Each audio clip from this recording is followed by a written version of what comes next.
I love you. I love you too. I think that I'm not gonna lie. I was thinking about this interview for a long time. Um, Kind of scared just because I know that you and I really don't have a opportunity to be vulnerable with each other like that. But there are some things that like we do need to just put out there, and I think that a fresh perspective on how you feel um, about what's going on is really important to me. So, um, but yeah, I mean, for the viewers that don't know, this is my little sister, Breanna, and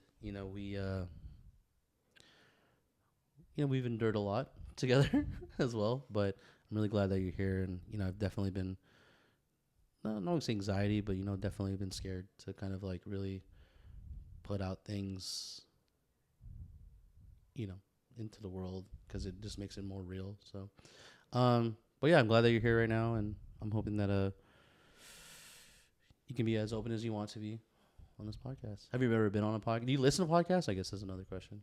I do listen to podcasts. I've never been on one. Yeah. Yeah. So I'm excited. Yeah. I'm really excited. Yeah, I think that. And do you listen to this podcast or? I do. Yeah, I think the mental health journey and who we become is really important. I do want to share stories about how we got here, and yeah, I just want to be here and listen to you and kind of see what you're going through. And now I know that you can tell me whatever to edit out, so I just wanted to be very clear that this is a very sensitive interview as well too as well. So, but you're in a different space in your life. How do you feel? Do you feel happy? Do you feel? I feel happy. I feel peaceful. I feel happy. Yeah. I feel like my life is way slower. That's good. Yeah, especially your nervous system is slowing down. Yeah, it's recalibrating rewiring. yourself. Yeah. There's a lot of anxiety and stuff like that, but there's a lot of not needing to answer. Oh yeah, definitely. I feel like I still have like. It feels weird to be alone, like by myself in my own space sometimes, or not expecting anything really. It's a super slow pace, and I feel like I still have easy mornings. Not needing to answer to people. I think that's the best part about being independent, and you really find you're really blossoming into your own person. And, how's living with a partner as well too? There's a lot of trials and tribulations? Or? Actually, it's been very easy. Oh yeah. Yeah, we haven't really had any issues. Yeah. How long you guys been together? Oh God. Okay, never mind. 5 years maybe. Okay. Yeah. So there's a lot of you guys seen a lot of the ups and downs. That's pretty good. Yeah, I thought it would be harder. It's not hard at all to live with him. So. Yeah. What was the first week look like? Tell me about that journey. So moving in, first week. It was a lot of not knowing. Like, it was like a lot of not planning, I guess. Like, every day was different. Very different. It's like, oh, we need this. Oh, we need that. And it was super cold. And we just didn't know what to expect a lot. And we just got a bed for him. Oh, okay. Well, so. Yeah. So, but we slept on the floor. Yeah. There's nothing wrong with that. We did that. Wait. You've been sleeping on the floor, or you on the mattress? On the floor. Yeah. Got it. Still got a mattress. Yeah. No, I remember when you and Kenna were kind of basically asking me like, questions. Oh my God, yes. That conversation really pushed me and like really changed everything. Like I swear, after that conversation, the next week we just found somewhere. Yeah. And I'm really happy for it. And I was surprised when you showed me the place. I was like, oh my God. And you got your own backyard. It looks awesome. And I'm really happy for you. I think that when we get signs like that, and we have conversations like that, they're insightful. They can really change some person's mind and push them, towards a better decision. But I always knew that you had it in you. I always knew that you could muster up the courage and just kind of like, but also you had elements that stopped you, right? Which was the judgment or the thought of failure.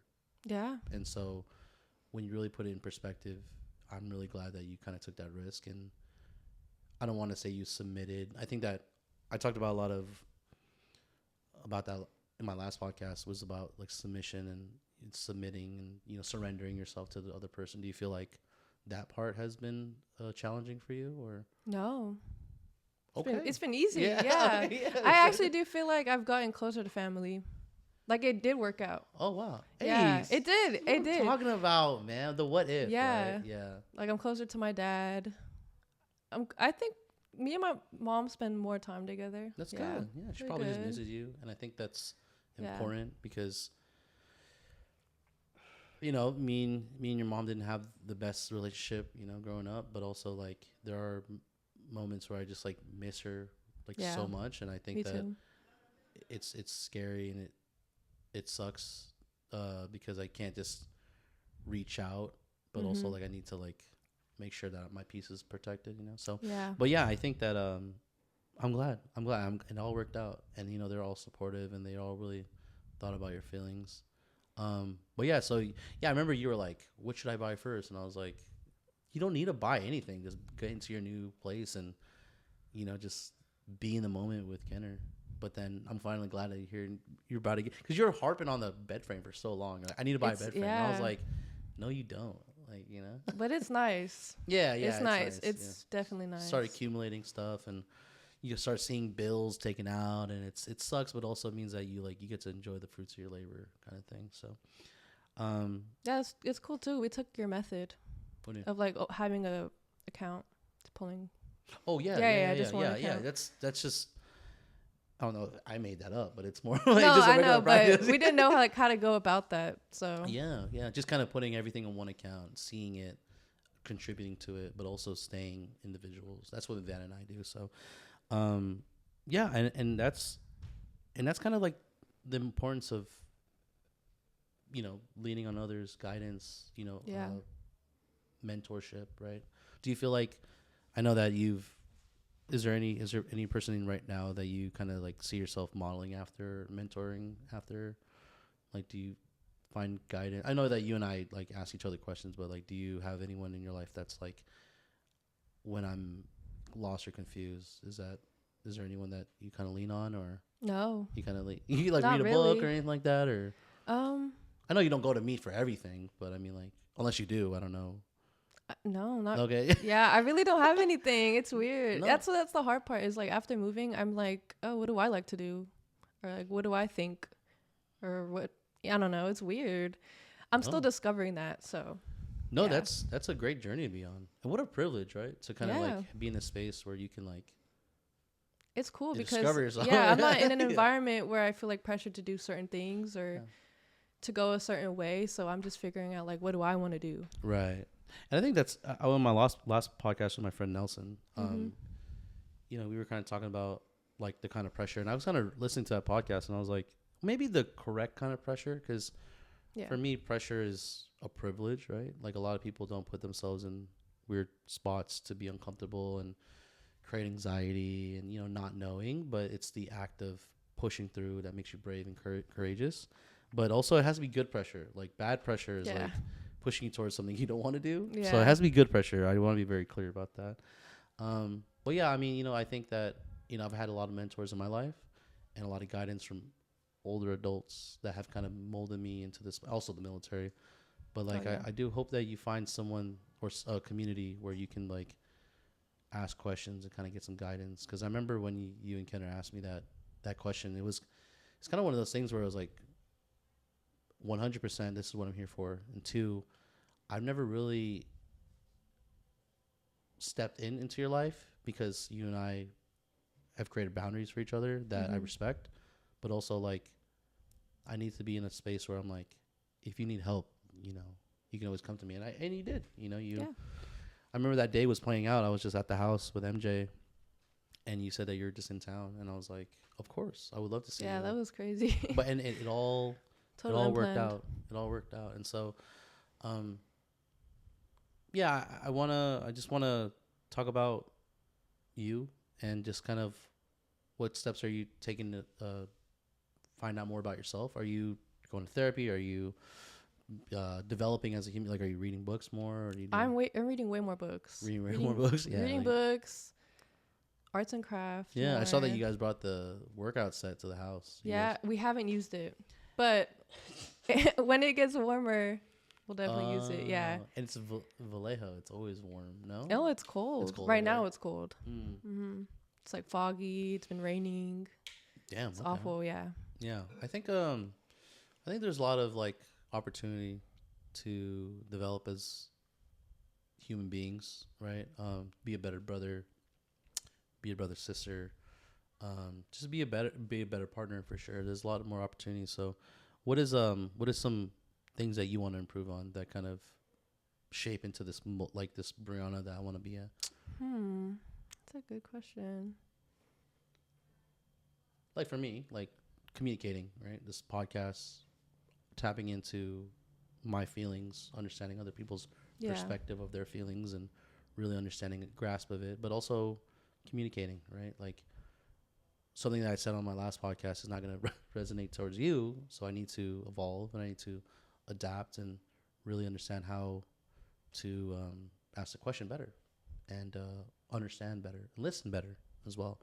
So yeah, what are some things that you are actively trying to be better at? I'm trying to get rid of my people pleasing.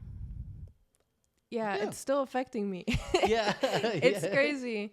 And you work in the food industry. Yeah. So it's like it's awful. Yeah. I don't know. Like I say yes to things I don't want to say yes to, or I feel bad if I don't respond, or I don't show up, or I don't know. But I think I'm just having problems like protecting my peace. Even though I'm in a different environment, I'm still somehow involved in what's going on somewhere else. I don't know if that makes sense, but no, I mean, you've always been like that. You never had to, I mean, I don't know. Oh, you've always, where you were living, you always had to explain yourself. But like to me, if you said no to whatever, it'd be like, oh, because Breanna doesn't want to go. Like she's either overstimulated, she doesn't feel like it's a fit, there's no value in it. Like I understand that. Like that's why I never really pushed you to do anything. But that's important, right? To stop people pleasing, and also the amount of guilt that you put on yourself. I felt more guilt moving out too. I mean, it's going away, like but it's more just like, I don't know. It feels great to like be by myself and like live my own life. At the same time, I feel so guilty for like putting myself first. Is that weird? I don't know. I'm trying to work on that though. No, that specifically, because I still think about family and I still like try to be there and like take their problems. So something we talked about as well. Yeah, something like like it's, you need to start focusing on yourself. Right?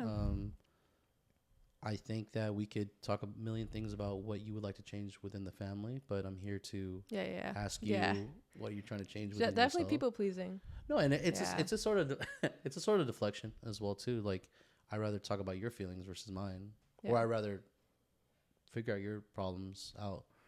And so I hope that you kind of like really first of all lean on Kenner and kind of really talk about like, hey, like I want to travel more, or I want to be better with the money financially, or I want to join a club, right? Like actually he's amazing. He's been telling me like to volunteer places or go outside more, and and that's amazing. At its own pace. It's not gonna be happening like overnight. So I think that's something that I would love to hear. Maybe hopefully you can come back to this podcast and we can have a different conversation. And it's all new to you. Right? It's not very new. It's still it's all new to you. So I think that's really scary in a sense. But I think one thing that we need to really address between you and I is that like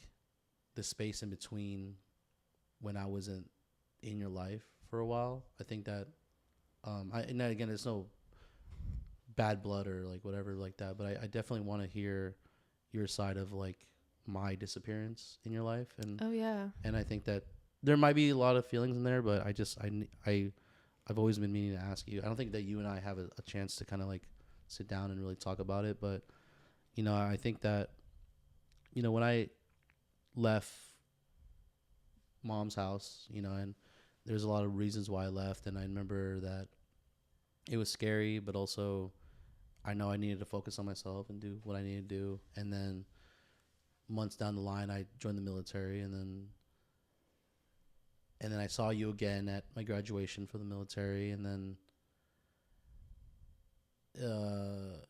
I came back, and then there was a lot of like, and then I went through some mental health problems when I was in the military, and then and then I came back in like 2017, 2016, and just like they're just like not being around, like, and then trying to repiece some conversations or some connection with you. I just kind of wanted to know, like, I was there, and then wasn't there, and then I just like was not there at all. Yeah. Yeah. I guess I didn't know why, because like I was hearing two stories, but I didn't really get to hear your story about why. So I just assumed like you just had to go, or there was like some issues between you and mom. So I never really got involved. I mean, I just heard like her perspective, which it's very different. Okay, but no, you had to do what you had to do. And I think that like a big thing that like really messed me up was when I got back and I heard that you guys were moving. A big conversation. Just kind of like saw that. I was like, I do not, and I just like, and again, we can harp on it and we can, kind of stay in that realm. But I think that was a really big determining factor of where we're at right now, is that, of course, we never get to hear their perspective. Were they unhappy? Were they happy? But what I would like to say is that, like, I kind of saw it, and, I was talking to David about it, and David was like, I would never do this and that. And then just down the road, he ended up doing the things that community does to you. And I'm not here to apologize to you. Obviously that time was a big factor, but what scares me is that, like, I think there was a point where you kind of like went off on me, and you were like, I did. Yeah, you went off, and you're like, fuck you, this and that. And you were just kind of like going off on me, and I was like telling him, I was like, I kept thinking about that moment and that text message. I was like, damn, like, there's so many things that I haven't explained to her, and that's why she's, you're feeling so angry towards me. And I was but I didn't understand at the time. It just wasn't connecting. I was just angry and had a lot of resentment. Yeah, and I feel like, I could have been a better brother to you as well, too. It's like, fuck. Like, I think that a lot of the shielding stopped when, your mom really was like,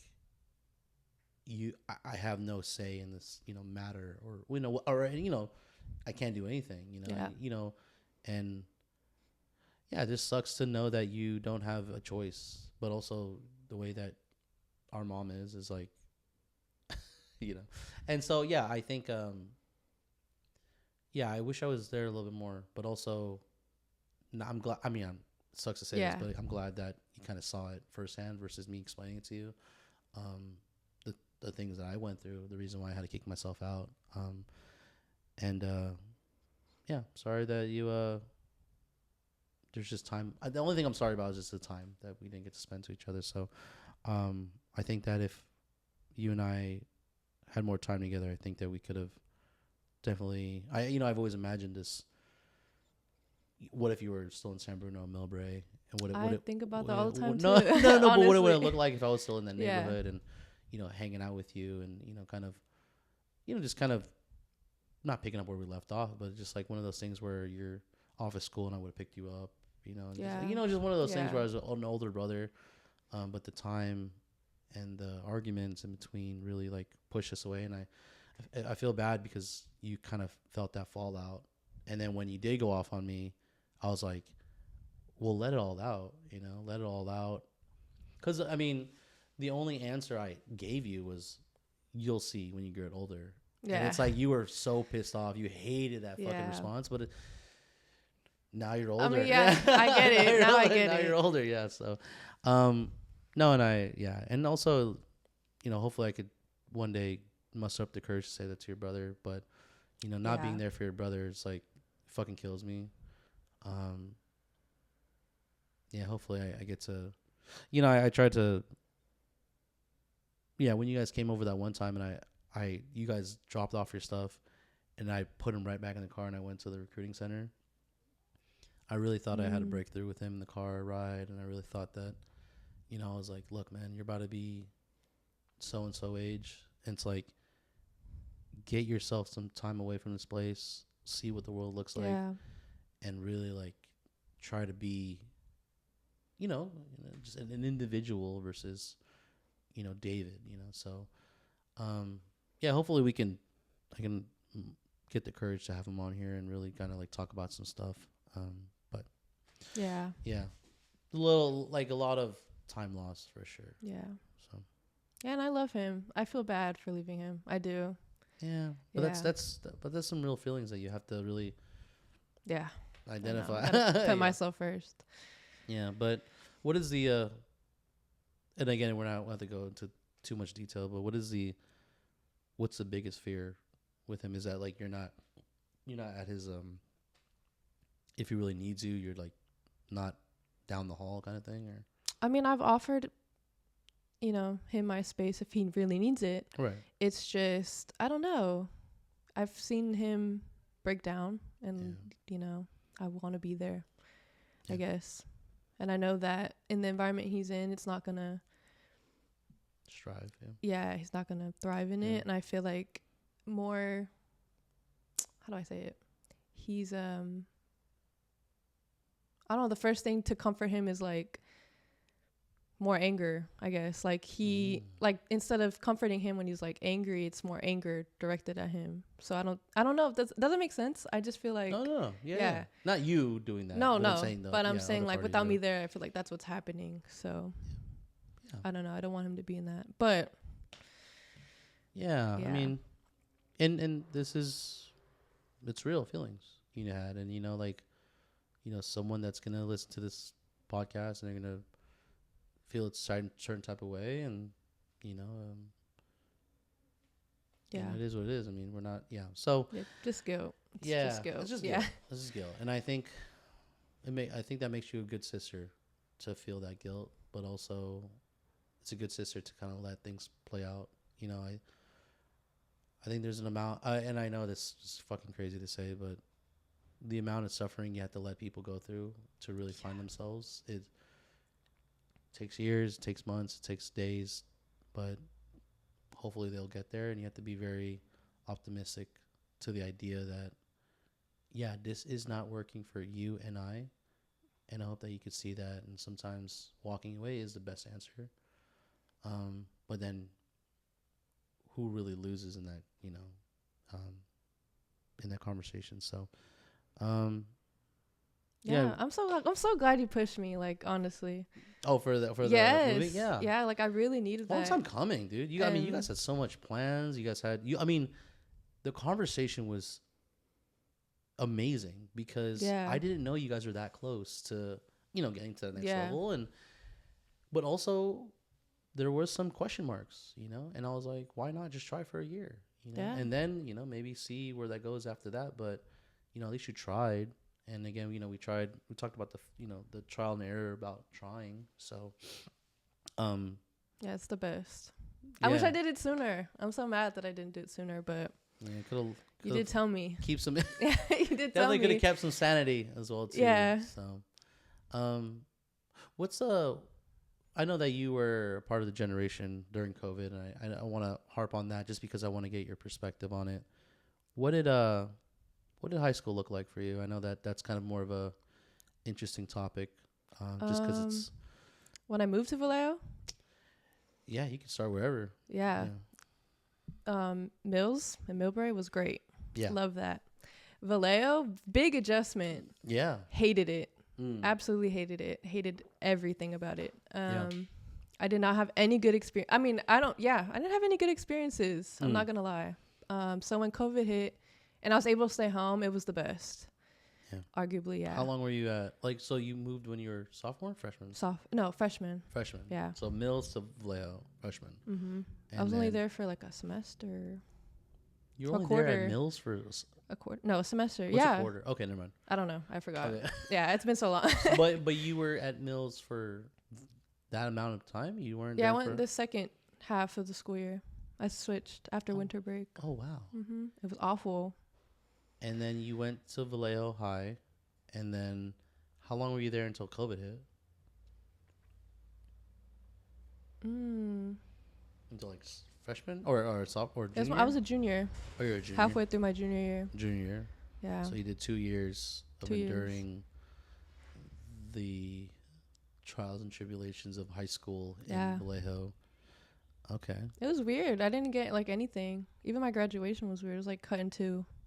Yeah, tell me about that. So like you, first of all, I mean, I'm not going to harp on your experience over there, but already I could see the changes between you and David happening while you went to Vallejo High.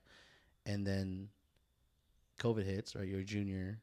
And then what did life look like for you as a student? Over there? Yeah.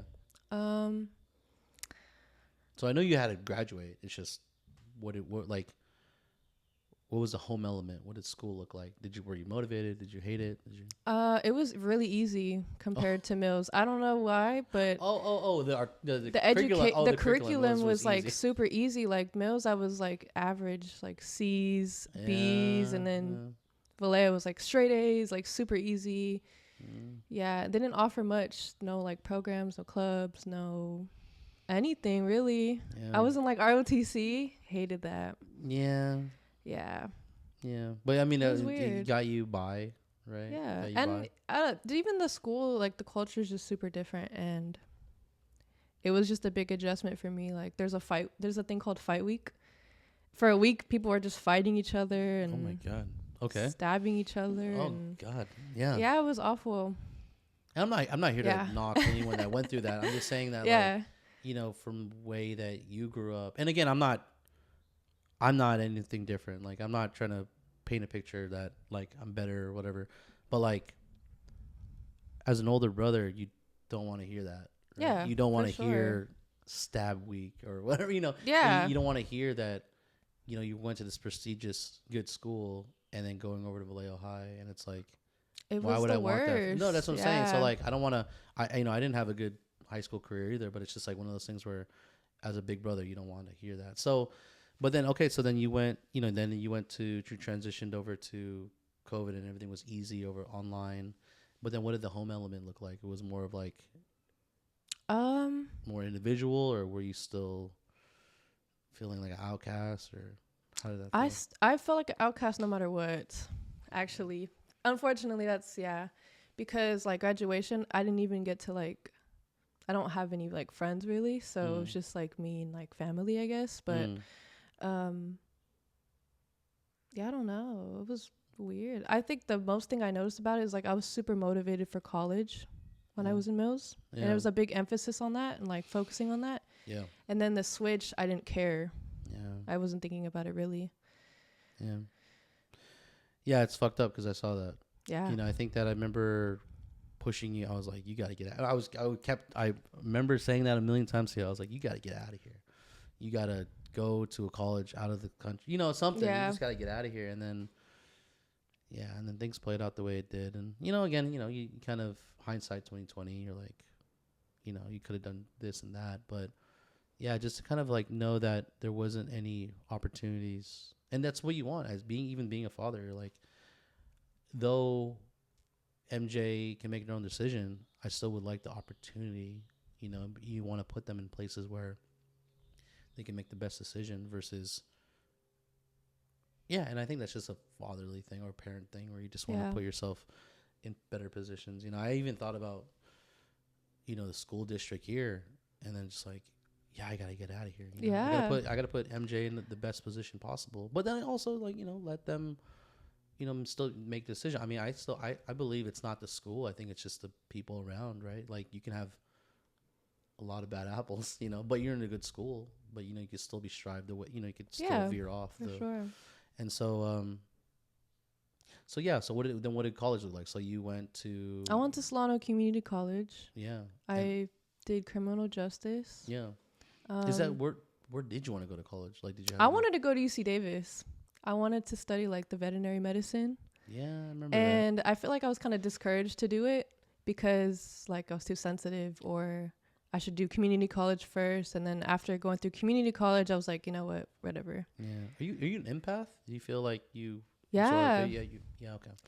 I feel like I am. Like I'm just super sensitive and Yeah, I mean, there's nothing yeah. You being in tap with your feelings is not a bad thing. Yeah. It's just like how do you react, right? So yeah. like, but like you've I don't think I've ever asked you that, but like you definitely are an empath where, you know, if someone is getting emotional or someone's sad or mad or angry, you take those feelings and you.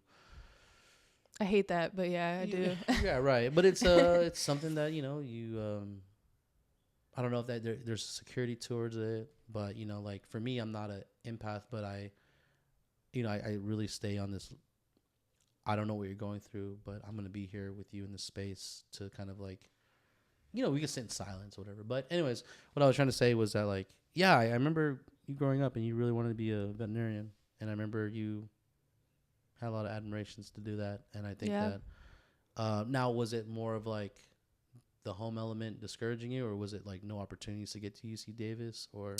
It wasn't that. It was like COVID kind of messed it up because our class, like we didn't have to take SATs or anything. Oh, wow. And I didn't even know how to like really navigate through that, like what to do. Like the resources aren't really helpful.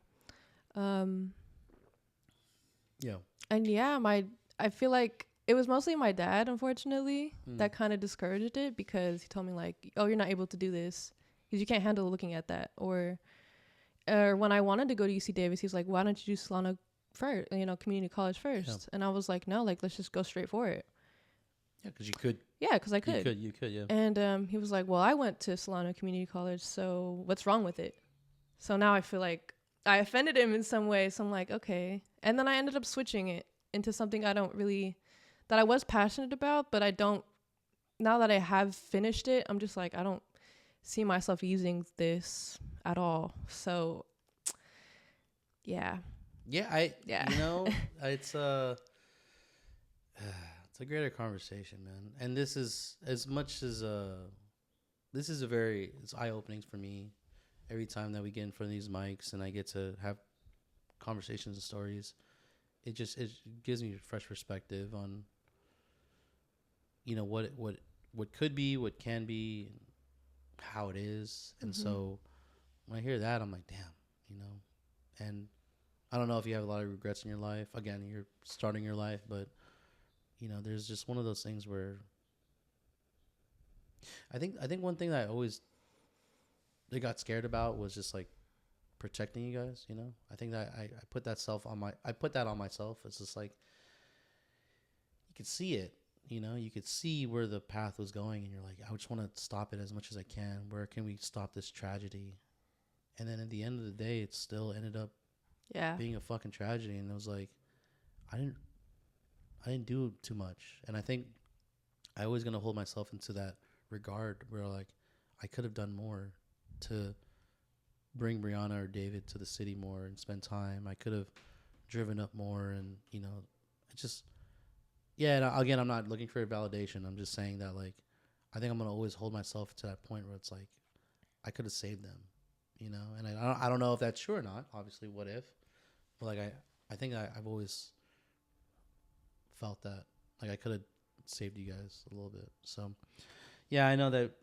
I don't know if that's what you want to hear, you know, 5-6 years later, but it's like it's the truth. I wish I could have saved you guys from that, because I was rooting for you, you know, rooting for both of you guys. Yeah, I think about, honestly, I feel like I turned out okay. Despite the situation, I feel like I turned out okay. Yeah. It's more so David that I was like, oh, wow. This is a we're not big, here to, I know, but I have that same feeling where I was like, oh, I want to protect him. Oh, right. Yeah. So, and I keep thinking like, oh, what could I have done? Yeah. But it's out of my control. I did my best. You know? Yeah, you did. And you know, and see, that's the thing. I still feel like I didn't do my best, but I think that it's true, you know, like those years that I was gone and I took time for myself and I was selfish and I didn't think about anybody else, like it got me here. And they're right there. Like that's it, you know. And hopefully you could say the same for yourself. It's like you're gonna take a couple years, couple months to yourself, and maybe you'll only be in a different spot, and you'll be like, "Wow, this space was needed. This space was important." Yeah. Year by year, I feel very different. Yeah. Yeah. That's good. Great, but that's good. Yeah, I hope that we can get to a space where, you know, the ideal situation would be, you know, to, you know, obviously have a bigger spot, but also like, you know, have more dinners. And I know that hopefully, you know, traveling isn't going to be an issue, but you know, it's just dinners and spending more time. You know, I'm going to have 2 babies, and you're a very, you know, active auntie in my life and MJ's life. And I think that, yeah, I just wish that I know for a fact if you were closer, you'd be definitely more present. Yeah. So I know that. I wish I was closer. No, and Yeah. who's to knock that, you know? But also, you know, everyone has their own life, and we keep saying like, oh, I need time to do this. It's like, we'll take the time. Yeah. You know? And I'm gonna understand, but it's the communicating part that's really effective with you. It's like the more years that pass and the time that we spend together, you've been so good at like really putting your boundaries up and really understanding like, hey, like I love you, but you know, don't talk to me the way, you know, like, and I want to be very clear. Like sometimes I just want to hear you, and sometimes there's no like big brother, advice that I have to give you. It's like, yeah, you're going through it right now, and that's okay. Yeah.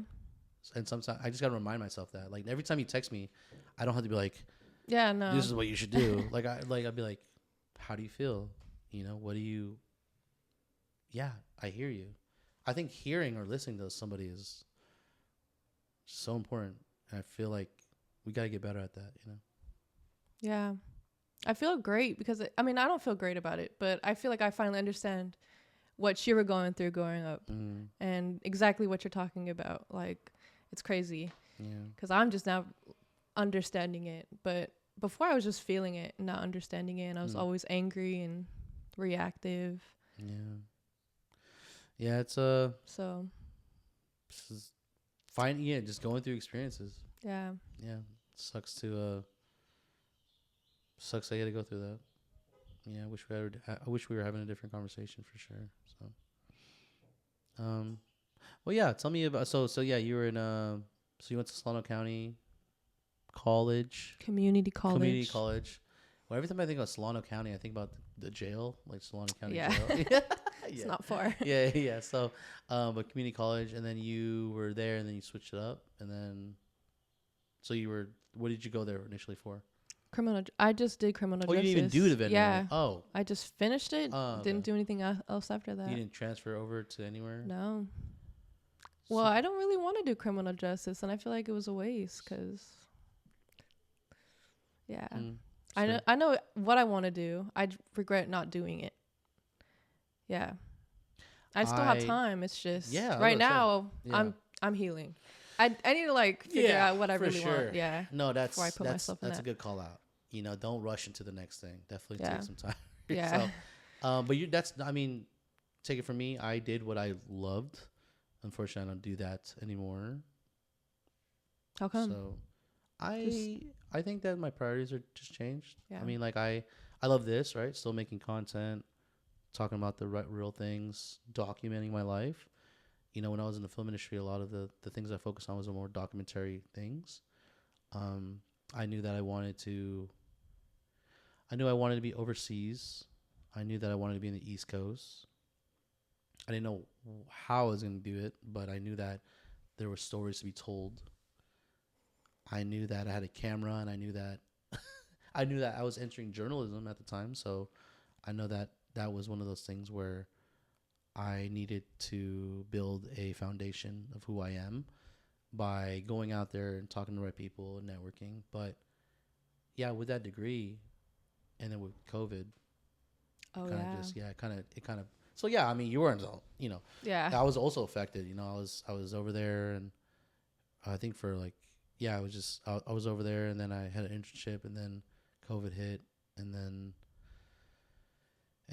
yeah, I graduated through through Zoom, whatever the fuck. Yeah. Yeah, to graduate through Zoom, and then yeah, and then spent a year or two, and then yeah, so a year or two, and then joined Apple, and then you kind of go through a lot of trials and tribulations with relationships, and then yeah, and then 2-3 years later, you get a girl pregnant, and then you buy a house, and you gotta basically get married. Yeah, so it's a yeah, life kind of, and then my priorities are just different. I mean, I know that that's where I wanted to be. I know I wanted to hold the camera, but being a father is just the one thing that like I've always wanted. Like my one thing I've wanted to do in my whole life was to be a father, and I'm grateful that I have this opportunity now. So, and there's a lot to learn, and I'm not saying I'm the best father, but also like it's the pursuit to be a good father. It's the idea that I keep running towards that makes me know that I still got it in me. Because once I start saying that this is okay and I'm okay with this lifestyle, then that means that I'm complacent, and that means that I'm not learning anything else. So you always got to be striving for something, It's the pressure that I was talking about in the other last podcast that I apply myself, because it's good pressure. It's good. It's good what a blessing to put yourself in weird spots, to know that you're not the father or the person you want to be. You got to keep working towards it. So yeah, I think that's where, I circle back to the first question, was like, are you applying any pressure to yourself? Are you, working towards anything? I know that you're in a healing spot, but I mean, like, there's still things that you have to actively like still try to do. So but I hope that you get there. You don't have to answer it. I'm just saying, like, I have a new answer, actually. Yeah, what is? I was gonna say, like, what's weird is I have to actively remind myself not to overshare certain things to please people, or even if I feel like when I do share things, it's kind of taken I don't know, like, offensively by What do you mean? Like if I'm doing good, someone feels like they need to be better or show that, I don't know, they just put it down, I guess. Oh, like you? Yeah, I can't overshare. Like, I can't share the good things because. Oh, I think. Does it make sense? No, that does make sense. No, I get what you're saying. Like, you're deflecting. You're being more considerate of the other person. You're being suppressed in your feelings. I know where that stems from. I have the same problem. So. Really? Yeah, I don't know. It's weird. It's the idea that, first of all, we're silenced at a young age, right? We don't have a voice. 2, what you say doesn't matter. Yeah. Right? Well, I mean, I think that's the same thing, but Breanna, that's how you grew up, for sure. That's how I. But I have to keep reminding myself, hey, wait, I don't need to do that. Because you're trying to validate yourself towards them. You're like, this is why I feel this way. Yeah. And it's like, no, you don't have to explain yourself. Like, if Breanna is sad, like, it's okay to be sad. Yeah. If you're not feeling like you want to go to dinner, and that's the thing. It's like, it's not gonna work, but you can only control what you can control. Well, anyways, whatever. Yeah, I get what you're saying. I'm glad you said that, because I also have to remind myself, like, stay in the silent. It's okay to stay in this, because a lot of the times we have to just seek approval from others. Yeah, and I hate that. I really hate that. I'm trying to fix that. I have to keep reminding myself that. And also to stop defending people. That's one I'm trying to work on too. It's a lot. It's really hard, actually. Yeah. What does healing look like nowadays? For me, it's taking it slow. Like, I don't know. Like, before I was like super fast paced, like cleaning all the time and making sure I was productive. When we were talking offline before we press record, I knew that this conversation, the pace that we're going, it feels so good. Like it just feels allows a lot to breathe, you know? Yeah. And yeah, I just wanted to ask you, like, what does healing look like on your side? You know, I think that it can look in different forms. What, you know, how are you reflecting? Are you writing down? I'm definitely Are you reflecting. yeah. It's been really emotional. There's times where I'm like, oh, what am I supposed to do? I'm like sitting in my house alone. I'm like, oh, like this is weird. What do I do? There's no one to talk to. It's just me. Right. Or I don't know. No There's one to please. You know? yeah, it's weird. And like I'll do things I've never done before. Like me and Kenner, we were riding bicycles on the waterfront. Or I don't know, we're going more walks. Like It's beautiful. it is. Or I don't know, we're Going on more walks is really. I think that's very. it's very important. healing. It's very healing. I love it. And you get to communicate with your partner and talk about what you know. So yeah. But yeah. no, that's beautiful. Yeah, I just spend more time outside. And just making like easy decisions that I feel like I wasn't able to make. Like I could cook whenever I want and not worry about being in the kitchen and stressing someone else out. That space. Yeah. Okay. I thought you were talking about like literally cooking for like you didn't know what to like. Okay, never mind. Okay, I also don't know how to cook. No, but honest. Like I'm learning. Yeah, that's what I'm saying. Like you have the opportunity. I thought you were saying like whatever I wanted to eat, no one wanted to eat. And so you had to be considerate of everybody. So you cook. No, okay, that's all. Yeah. But you're talking about literally the space. The space. Okay, got it. Yeah. Mom has told me like I'm very stressed when someone else is in the kitchen when I'm in the kitchen. So I get out the kitchen. Well, you get triggered super. I do. Yeah. Well, and that's not a bad thing. It's just it's something that we have to acknowledge. Like, yeah, like the way you grew up. There's certain kind of. Oh, by the way, do you hear that? This is super loud. I hear it. Yeah, I think it's like a leaf blower. Yeah, it's a leaf blower. Yeah. But I was gonna say like it is a interesting. I think I'm gonna close the garage real quick in a second if he doesn't, whoever that fucking guy is. But your nervous system, like it just reacts, and then you start. Yeah, I'm working on that your too. Your heart rate starts going up and stuff like that. So I could see that you get stressed out really quickly. But you know we're playing that fucking video game. When you came over for the baby Overcooked. Like God, that was stressful.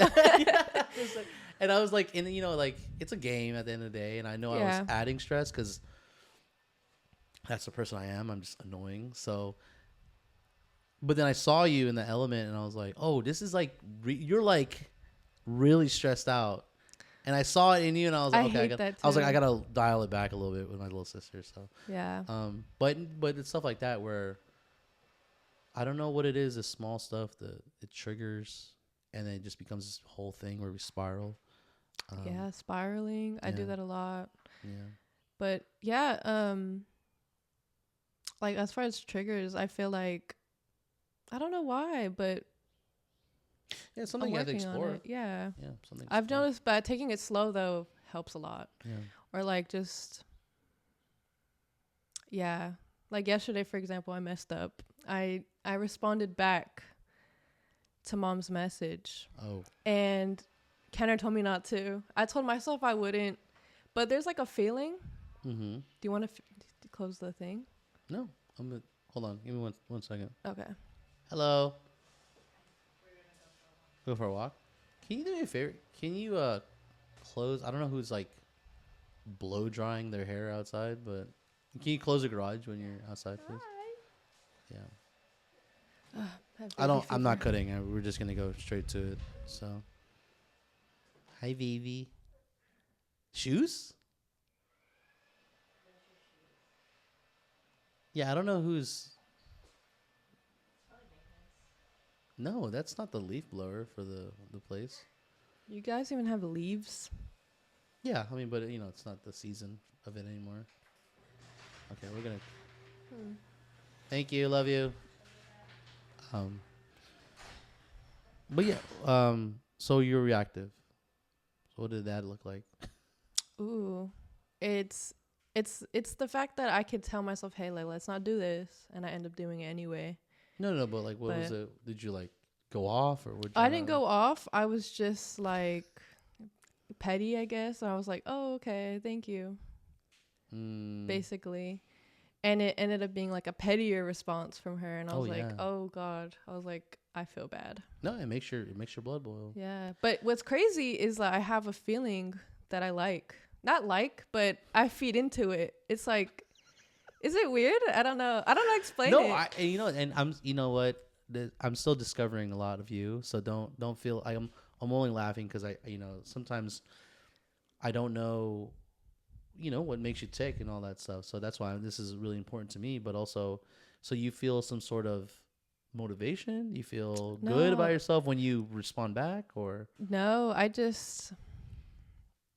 don't know how to explain it. It's like anger, but Yeah, I like to feed into the anger sometimes. Like it's not like I'm trying to be. Yeah. It's just, God, sometimes I'm so mad that it's good to release it. absolutely. Yeah. That's why there's rage rooms and stuff like that, Yeah. But it's bad. Like, I mean, I don't get triggered as easily anymore, but it's just certain things where I'm like, wow, it just takes me 0 to 100 really fast. Yeah. And that's it. You're like living, you got to remind yourself like, oh, this is what I'm trying to stop. Because, there's a lot more, just reactive. But you're also in a space where now you're separating yourself. I mean, this, for me, that took years of understanding, like, hey, like, I can't act this way. I might, it has consequences, or also I'm adding fuel to the flame, So, but yeah, I was kind of thrown off guard when you showed me that message. And, I think that I was caught off guard. Yeah. I was like, whoa. Because, we were supposed to go out on Thursday to watch a play. Oh, nice. And she canceled. It's my dad's friend's son. Okay. At a college in Sacramento. It was nice, but did you go? Yeah, I went. Oh, nice. Yeah. Okay, Yeah. I went. Me and Kenner went. But she canceled. She canceled, and we didn't know why. And then the next day, she sent that message, and I was like, "Oh, I wonder if it's motivated by that." By that. Yeah. Yeah. I'm not again here to harp on that. I think that I've made my feelings very clear on this podcast. There's a reason why me and her don't talk, and I think that Exhibit A, I'm not I'm not here to prove anyone's point, but it's also like, that's it. That's the whole reason. Like, I try to have a good relationship with her, but sometimes it's just so hard. Like, I don't know. It's just hard. It's hard to maintain, I guess. You have more strength than I do, and I realized that, a lot of the times I was calling it running away.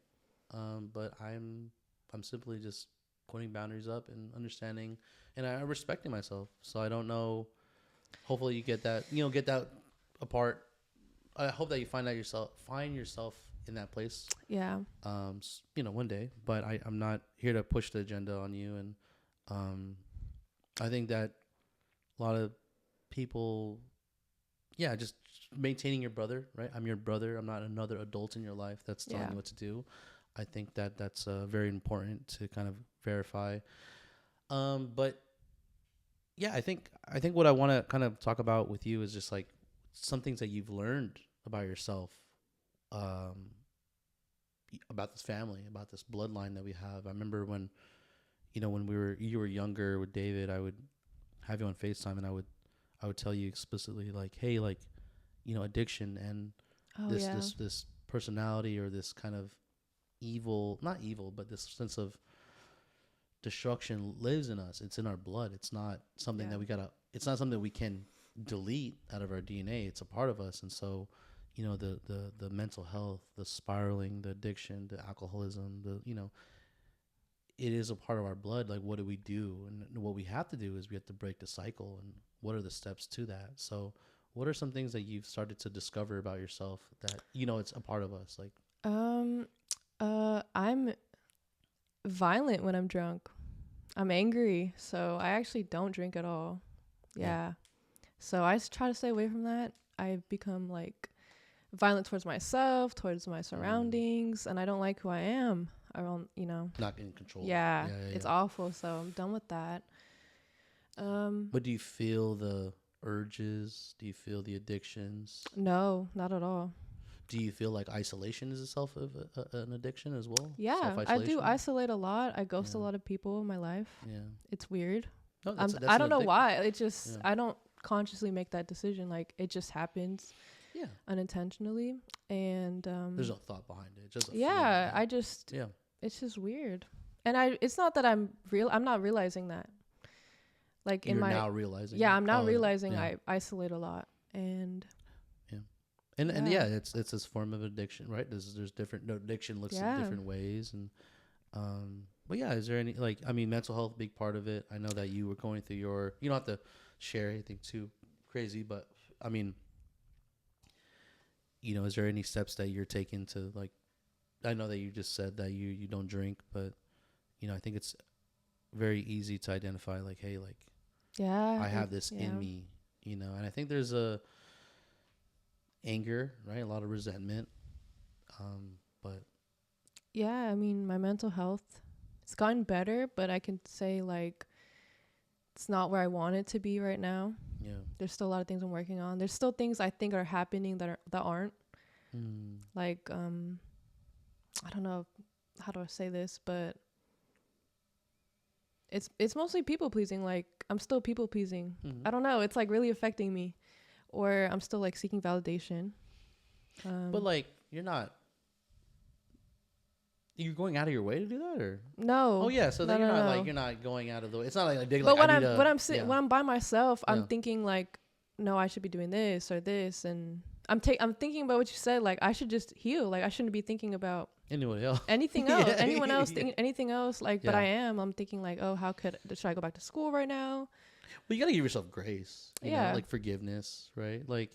The time that you're spending developing and evolving yourself as a human being, as a person, that's not time wasted. That's just you sitting, you waking up, making breakfast, cleaning the house, and sitting on the couch. I love it.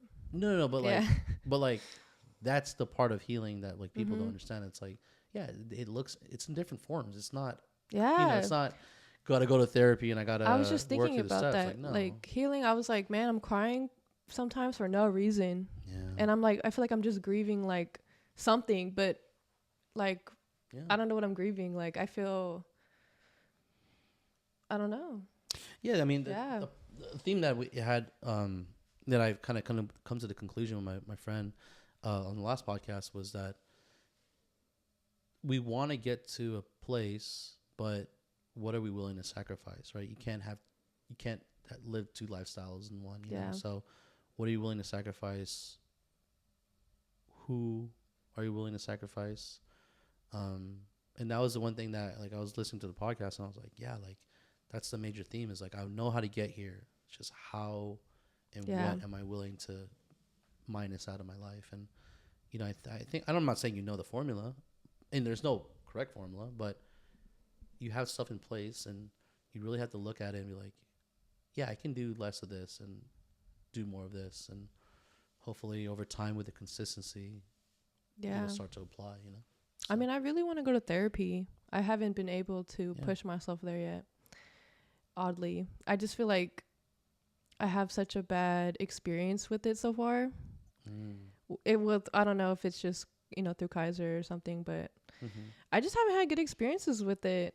I just haven't been feeling taken seriously. Haven't found the right therapist, I guess. So I think that sorry to cut you off, but I think that first of all, I definitely not around drugs, I never said this on the podcast before, but when I knew that addiction ran in our family when obviously cigarettes and alcohol, but I knew addiction happened when I had my I don't think I've ever told you this story, but when I came back from Afghanistan, I got my wisdom teeth taken out. And I think it was 3 or 4 days of just kind of drinking soup, and with that soup they had a Vicodin.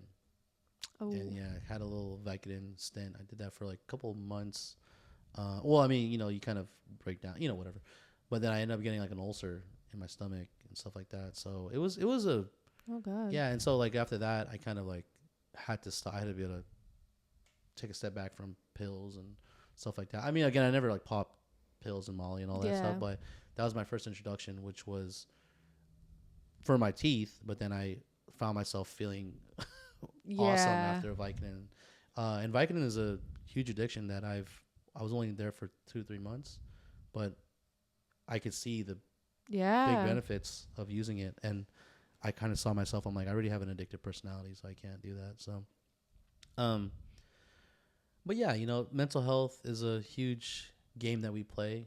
And, I hope that we can kind of get to a place when we're older or sooner than later, but we can really talk about it, the three of us, and be like, what are we really doing to put steps in to kind of like make sure that we don't push this to MJ, push this to my other baby, because we do have to break the cycle. And what steps are we doing? And I think that's really important, something that we have to really acknowledge. I think, and I'm not saying that it's just your mom, your dad probably is, giving you some, I won't say grievances, but some things where you're like, I do apply that. It's not only my mom that has this problem, my dad has this problem as well. So, but through therapy or through the works and the steps, you can identify those, and it makes it very easily. I think that that's what therapy has done for me, is I could see and I could understand patterns, and I could identify them and then be like, this is not correct. So then you apply what you learn and you stop it. Therapy is nice.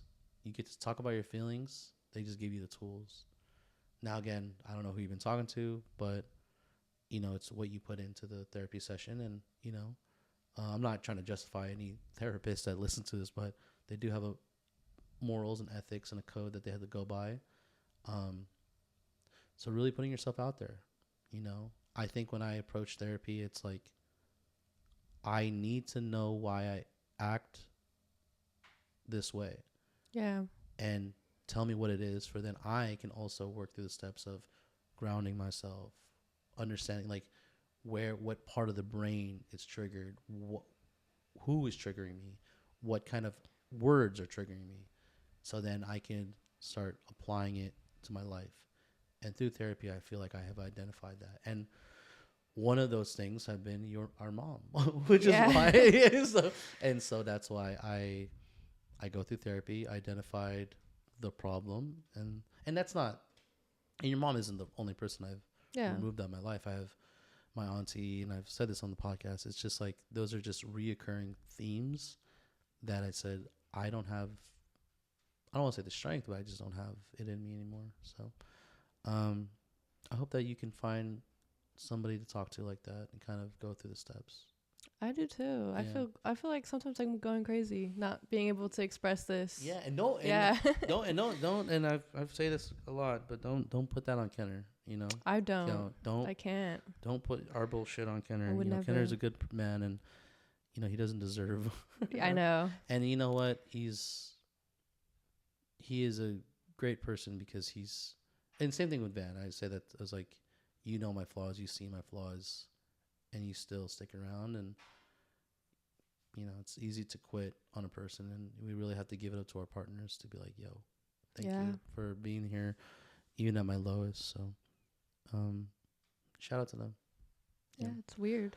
2026, right? What does 2026 look like for you? What is that? Any goals or admirations? I want to travel. Yeah, what does traveling look like? I don't really. I haven't been able to travel at all because I had taken care of my dog, who needed 4 pills a day. Yeah. Every 12 hours. So, I was there all the time at the house and couldn't find anyone to watch him. So, I want to travel a lot and get out of honestly just the Bay Area. I've only, I love it, but I need to go anywhere else. You're starting to feel it. I'm the same way. Every 4 months, I'm just like, I gotta get the fuck out of here. Yeah, it's weird. I haven't felt like that. Like, I haven't felt like such a desire to go other places. So freedom. That's what. Yeah, yeah. And it's weird because freedom, I feel guilty for like wanting to enjoy stuff like that, because a lot of people are like, oh, you need to go to school. You should be in school right now. You should find a job. And it's at the same time, it's like, I'm in my 20s, so I want to be here. Yeah. And a lot of people like get past their 20s and are like, wow, I wish I enjoyed it. At the same time, Kenner is more like, oh, I need a plan so I can enjoy my 30s or something. And I don't even think about my 30s. So it's a weird balance. No, you're absolutely. I mean, and that's actually why Kenner is such a good partner, is because he kind of like gives you that balance as well. But I think for me, I got it out of my system, in my early 20s, but then I started really understanding like the lock-in my late 20s. But then, look, I think no matter what happens, and I said this on the podcast, in my last podcast, like, you really don't know how life is going to go. You kind of just have to roll with the punches, because, in my last relationship, I thought everything was kind of written in stone. Yeah. And then it wasn't, and then you go through so much. And you're not saying that the time was wasted, but you're just like, well, I thought I was going to, be this successful dude. And it's like, I'm not saying you regret it, but I'm just saying, like, you really have no idea where it's going to land. And you really have to take advantage of this moment. And, one thing I'd say is, like, the money's not going to follow you when you pass away. It's just going to be there. And so really take the time. And that's another thing I'm still trying to understand about myself, is like, that's kind of a lifestyle that I'm used to, of taking 2 to 3 trips a year, and they're not like extravagant Korea or Europe or whatever, but it's like, how close Tahoe is, how close Yosemite is, Squaw Valley, it's just like, I haven't even gone though. I want to do those things. It's just like, get in a car and go, like I was talking to Van about that, and I was like, we're gonna go to Hawaii for the baby moon, before the next baby comes out. Yeah. And then she looked at me, she's like, the lock-in's real. And I was like, is that stopping us from getting into a car and like going to LA to like get good food and like coming back? Like, is that stopping? Like, is that, like, I know that like 2 kids on a plane is hard, but like, is that stopping us from going over to see like the redwoods or Santa Cruz? Or like, we kind of complicate it all the time. It's always just like simple. Yeah, it's simple. Yeah. Go camping, like, like, leave on a Friday, come back on Saturday or Sunday. It's like, it doesn't have to be this crazy thing, and I don't know why I complicate it.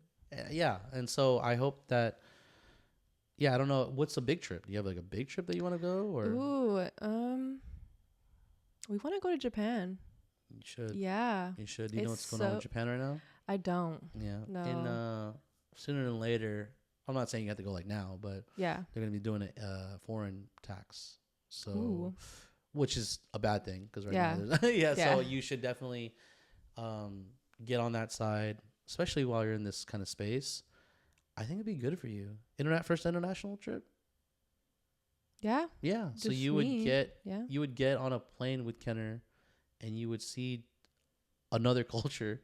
Yeah. And then you would expose yourself to how other people are living. Yeah. And then it would give you gratitude and gratefulness for how you're living. And then it would expand your mind to gratefulness in what you have. Yeah. And then that's a part of healing. I think you should do it. I think that we'll have a little GoFundMe for you, just to get you to Japan, because explore, like, putting yourself in different cultures. Yeah, I want to. Yeah. I want to. I really, really do. Yeah. I feel like I'm really excited to see like scenery mostly. What? Like scenery. Oh, scenery. Okay, yeah. The scenery, cleanliness. Yeah. I'm excited to see. Oh, you're just talking about Japan in general. Yeah. Oh, okay. I want to go sightseeing. Like, I feel like I haven't really. Every time I went sightseeing, I wasn't really in the moment. I was kind of just there because we're there. Right. Yeah. Got it. I was taking sightseeing is free.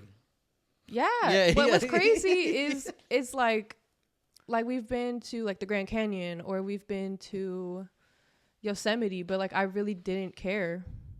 I don't know if that's, because I was younger, didn't like people you're with. Yeah. I wasn't there. Like most of my time, like was very dissociated. Wasn't there. So. And that's. Yeah. No. Yeah. I mean, kind of pick on those cues. Right, the way you grew up, you're just kind of like,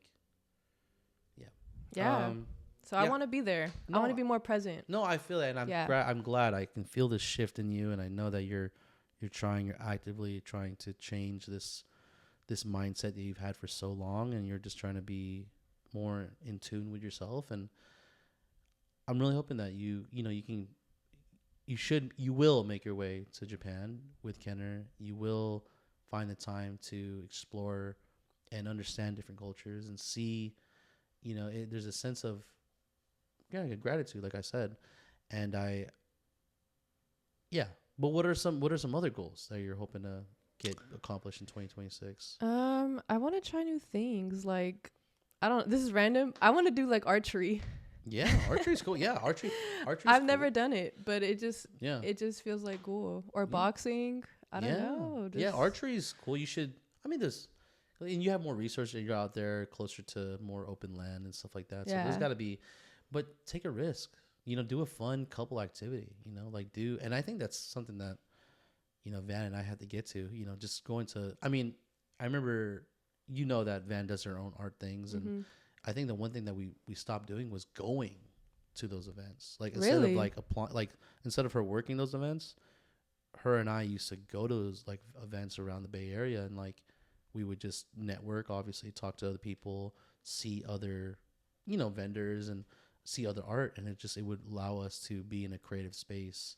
So for you, I think that you got to find something that you and Kenner can both like have a common ground and a common, it could be gaming, it could be archery, it could be, et cetera. But, something where you guys motivate each other and you guys can stay both locked in. I think that's super important in a relationship. But yeah, something that we have to work towards, because right now we're just, going to work and make sure, everyone, is healthy and, the babies and stuff like that. So definitely a good call out. Definitely something that you could do yourself or maybe share with a partner. So yeah. And health too. I want to be more physically healthy. Oh yeah. Yeah. What does that look like? Gym or walking, running? Runner? No, honestly, just eating more whole foods. Oh, okay. I kind of just eat whatever's convenient because I don't. I'm learning to cook. I'm not really good at that. And then feel like I've been emotionally eating a lot. So yeah, just trying to get back to being active. Form of addiction. Yeah. Binge eating. That's when I've noticed I'm binge eating a lot. Yeah, binge eating is a form of addiction. It's hard to stop. Yeah, and even while you're in the moment, can you? Because I used to do. Oh my God. I had two forms of when I was sad or like when stuff doesn't go my way, I would be like, I'm going to go eat. Like, just like go eat and just like eat my feelings away or shop. My God, dude, like shopping. And it's just stupid shit. Like just browsing on Amazon and stuff I don't need. And anyways, but what I'm saying is that like you have to get rid of that. You have to, I know it's super easy to say that, but it's like, hard. It's just one of those things where you have to like, and I work around food too, so it's even harder. Yeah. Like, yeah. But I don't know. I know this is gonna be a different podcast, and I know that when we listen back, it'd be kind of different. But do you feel a sense of? No, there's a million things we could talk about. Yeah. But I just wanted to stay on the lighter side. But do you feel? I don't know. Do you feel like it is relieving? Because I'm not saying this is a therapy session, but it's a moment to kind of be like, hey, like the stuff that I said today is true, it's valid, it's real. Yeah. And I don't want you to downplay what you said on this podcast. You're gonna listen to this podcast at home, and we're gonna get to this point where it's like, well, what I said I didn't really mean, but I hope that you really meant what you said. mean everything. If there's things I could say, it's I wish I would take my mental health more serious, because sometimes I downplay it. I still downplay it sometimes. And I'm like, oh, it's not that bad. But it is bad. Compared to what? Like, I need to like figure that out. And I feel like I'm reflecting a lot on like family and how I'm spending my time, how fast paced it's going. I'm trying to slow down. That's what I'm really focusing on, slowing down my thinking and just like stuff I do. Yeah. And I enjoyed this conversation. I think that for people that you even listening to this podcast, it's like you could tell that like the way we started, we just let it breathe. We let it, we didn't want to get into the next one and the next one and the next one. I think that's really important because I need to chill out sometimes. And, I think that you give me a lot of peace because you I don't think I've ever said this to you, but it's a reflection of myself, right? Like where I was at mentally and a couple years ago. You know, I was trapped. I was feeling hopeless, and then now to see this version of you where you're blossoming into this person where I'm just trying to heal. You know, I was, dude, I was there. I was there. I was literally, and you know, that's where, you know, God came into place, and that's where, you know, just kind of really not seeking validation from others. It played a big part. And I'm not saying you're at your bottomest, you know, you're not at the, you know, you're at your lowest, but I was at my lowest. Yeah. And to see that you're healing, that makes me happy. So I love you. I love you too. I do have a question though. Yeah, go for it. But it's kind of random. It's kind of like from before. No, yeah. So the time that you were gone, like you disappeared, Mm-hmm. did you learn anything out of that? Did you get anything out of that? From the moment that I left mom's house? Yeah, no, just like yeah. Stop talking to me, stop talking to David, stop talking to mom. Yeah. You know? Yeah, I took you guys for granted. You know, I think family in general is always a tricky subject just because, you know, growing up, I've always chosen my family. Like, I always chose my friends over, you know, I was like spending Thanksgiving, Christmas with, you know, my friends. I learned that in that time, you know, it was a very weird time. Like, in the military, obviously, I wasn't really thinking about the family as much. I thought I was going to be in the military forever. And then things happened. But then when I got back, you know, I was so focused on that relationship that I didn't really put time in to see you guys and all that. And what I learned was that, there's a certain amount of individualness that you still have to maintain. I know that I speak a lot about submission and, you know, surrendering to your partner, but remember who you are, because I definitely forgot during that time who I was and what was important to me. And, you know, I kind of submitted to the idea that, I'm not going to move to New York, and this person's going to be a nurse, and we're going to buy a house, and we're going to, and it's kind of like the life was written. Yeah. And so remind yourself that you come first. You know, I tell that to Van all the time. Like, even when the kids are out here, I still push her to do art. I still push her to make time on the calendar to go do what she needs to do. Spend time with friends, because, that could be skewed, and I was like, you still need to be an individual in this relationship. You're looking for a partner. I'm not, when I met Van, I wasn't looking for another girlfriend. I was looking for a partner. Yeah. And so, to answer your question, what I learned that I lost myself. I learned that I wasn't happy. And I learned the importance of still being your own person in that time. So, thank you for that question. I think that, I brought that up to my therapist the other day, actually, about just on how unhappy I was in that relationship. And I think I kept a lot of that to myself because of the people around me, and the friends, and the kind of environment that we're in. It was kind of like, oh, you guys are, that's it, like, that's you, it's you guys forever. And it's like, yeah. And it's just like, it's a written, and I maybe that's just in our code, our DNA, to kind of go against the grain. I don't know. I am stubborn for sure. I'm not gonna say what if I'm stubborn, but I am stubborn. And I just kind of talked about it, and I was like, I wasn't happy. And I think I exited out of that relationship a long time ago. I don't think I've ever said that on the podcast. Like, I don't really harp on that part, but of my time. But it's real. And I started going back to therapy, and I kind of brought that up. And sorry, getting on a tangent right there. But that's what I learned. You still gotta be Breanna at the end of the day. And it's not a bad thing. It's just you have your different goals, and and sometimes that can push each other away, but that also means that there's a love that you have to respect for each other. Yeah. Just hard. I feel like I'm still discovering who I am. So Yeah, and I'm pretty sure you respect Henry so much. For sure. And so you allow him to be him. Yeah. Which is, you're a great partner as well too, in that sense where. But you also know what it looks like to be push, push, push. Yeah. So you don't push, push, push, right? Yeah. Yeah. I love you. Thank you for being here. I love you too. I think that, if you're down one day, hopefully we can get 3 mics in here, or maybe we can kind of have David here, and then we can kind of have one with the 3 of us. And